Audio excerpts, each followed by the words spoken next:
Assalamualaikum warahmatullahi wabarakatuh.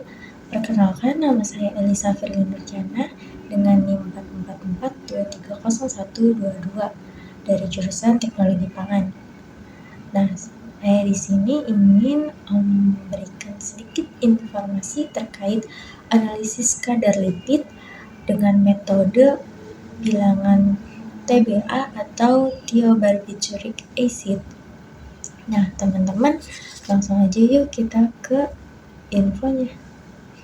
Jadi, pertama, apa sih lipid itu? Nah, lipid sendiri ini adalah kelompok senyawa organik yang secara alami terdapat dalam jaringan hewan ataupun tumbuhan. Nah, senyawa ini tuh dikenal mempunyai sifat atau ciri khas berupa hidrofobik. Nah, hidrofobik ini merupakan sifat di mana senyawa tidak dapat larut dalam pelarut air, tapi mudah larut dalam pelarut organik nonpolar seperti ether, kloroform, dan benzena. Nah, struktur utama penyusun dari lipid sendiri ini adalah trigliserida, yaitu molekul yang terdiri dari satu unit gliserol yang berikatan dengan 3 asam lemak.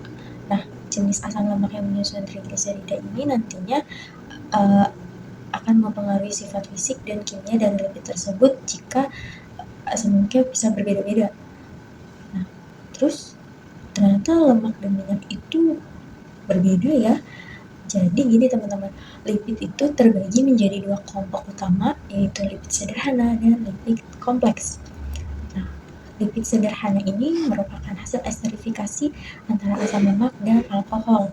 Jenis-jenis lipid sederhana ini ada lemak, minyak, dan milin.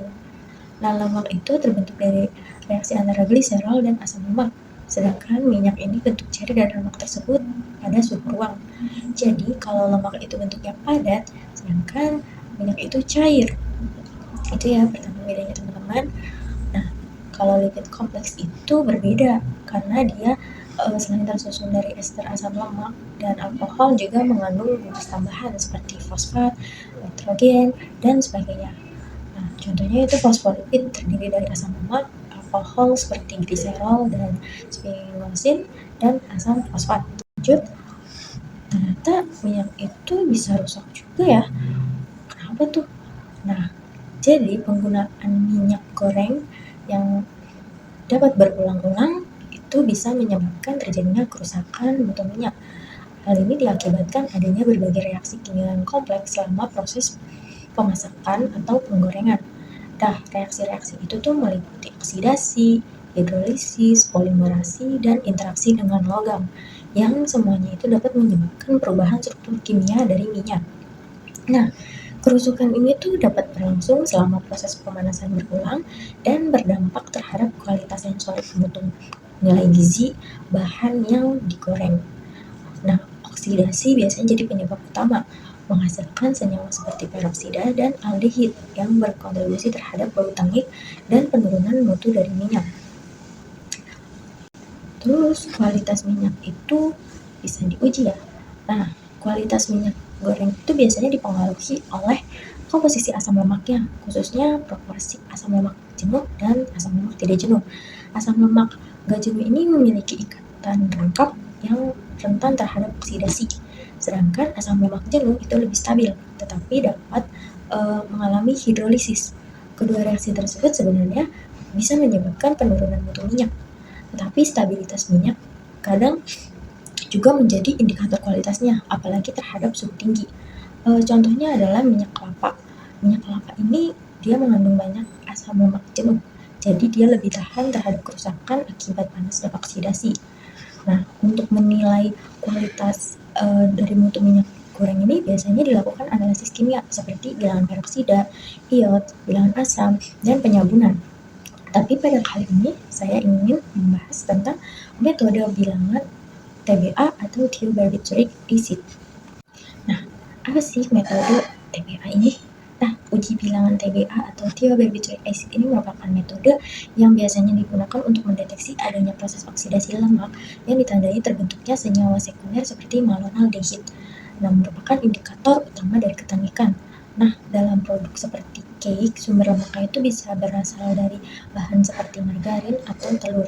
Nah, karena lemak dapat teroksidasi selama penyimpanan atau pemanggangan, uji TBA ini dapat membantu menilai sejauh mana kualitas produk tersebut menurun akibat ketengikan. Lalu, proses ketengikan ini terjadi akibat kerusakan asam lemak ketika disimpan pada suhu ruang, baik melalui reaksi hidrolisis maupun oksidasi. Nah, reaksi ini tuh akan memicu pembentukan senyawa volatil seperti hidrokarbon, alkanal, dan keton, serta dalam jumlah kecil epoksi dan alkohol. Nah, kombinasi dari senyawa-senyawa tersebut dapat menimbulkan aroma yang tenik atau bau tidak sedap yang khas yang menandai penurunan mutu dari produk pangan yang mengandung lemak. Lalu, apa sih prinsip kerjanya tuh kayak gimana? Nah, prinsip kerja uji TBA sendiri itu melibatkan reaksi antara senyawa malonaldehida atau MDA yang terbentuk akibat oksidasi lemak dengan reaksi asam tiobarbiturat atau TBA. Nah, dalam reaksi ini, dua molekul MDA nantinya akan berikatan dengan satu molekul TBA, lalu membentuk senyawa kompleks berwarna merah muda yang disebut kromogen. Senyawa ini tuh memiliki sifat menyerap cahaya pada panjang gelombang maksimum antara 532 sampai 535 nanometer. Intensitas warna tersebut nantinya akan diukur menggunakan spektrofotometer dan nilainya mencerminkan tingkat kerusakan lemak atau ketengikan dari produk. Nah, perlu diketahui juga kalau reagen TBA ini tuh nggak hanya bereaksi dengan malonaldehida atau MDA, tetapi juga berinteraksi dengan senyawa lain yang disebut senyawa pengganggu atau interferen, seperti contohnya gula, asam amino, protein terlarut, peptida, dan droplet lemak. Nah, senyawa-senyawa ini yang juga bereaksi dengan TBA dikenal sebagai TBAMS atau thiobarbituric acid reactive substance. Nah, reaksi antara TBA dan senyawa interferen dapat menghasilkan kromogen berwarna kuning dengan puncak serapan di panjang gelombang 420 sampai 460 nanometer, lalu dapat menyebabkan tumpang tindih atau overlapping dengan serapan MDA TBA pada panjang gelombang 532 sampai 535 nanometer. Nah, dari tadi kita ngomongin malonaldehida. Malonaldehida itu apa? Malonaldehida merupakan senyawa yang reaktif dan dalam sistem pangan tidak hanya hadir sebagai senyawa bebas, tetapi juga berikatan dengan molekul lain seperti protein, asam amino, glikogen, dan lemak melalui reaksi kondensasi alum.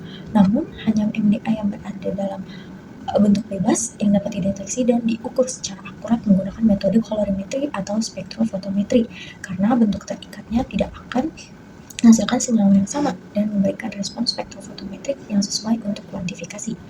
Nah, di dalam analisis TBA ini juga terdapat beberapa metode preparasi sampel, yaitu metode pemanasan langsung, di mana sampel nantinya dicampur dengan reaksi TBA lalu dipanaskan, kemudian disaring untuk memperoleh senyawa kromogen berwarna merah muda yang dianalisis secara spektrofotometri.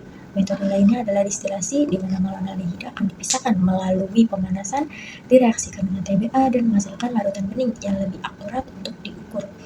Akan tetapi, kedua metode tersebut dapat menghasilkan nilai TBA yang berlebihan atau overestimate karena pembentukan senyawa TBAS tadi selama pemanasan.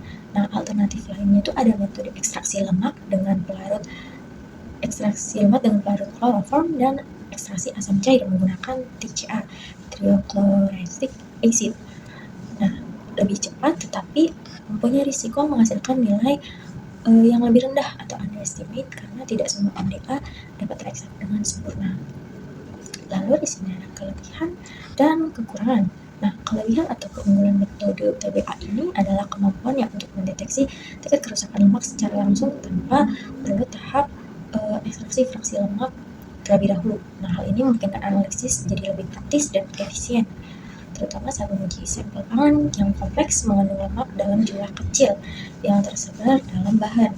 Nah, reaksi TBA-nya nanti akan langsung bereaksi dengan senyawa hasil oksidasi seperti malonaldehida, sehingga mempercepat proses deteksi ketengikan dan mempermudah pelaksanaan dari analisis. Nah, akan tetapi uji TBA ini juga punya kelemahan atau kekurangan, yaitu reaksi TBA-nya bersifat tidak stabil, terutama dalam kondisi suhu tinggi dan lingkungan yang sangat asam. Nah, ketidakstabilan ini bisa makin parah jika ada peroksida di dalam sampel. Kenapa? Karena peroksida itu dapat mempercepat degradasi TBA. Produk degradasi TBA ini nantinya akan menyerap cahaya pada panjang gelombang kompleks TBA malonaldehida sekitar 532 sampai 500 35 nanometer sehingga dapat mengganggu akurasi dari pengukuran yang menyebabkan interpretasinya jadi keliru terhadap tingkat kerusakan lemah atau kepanikan pada produk. Nah, itu tadi merupakan review dan dari analisis kadar lipid dengan metode TBA atau Thiobarbiturate acid. Semoga informasi ini dapat membantu. Kurang lebihnya mohon maaf. Wassalamualaikum warahmatullahi wabarakatuh.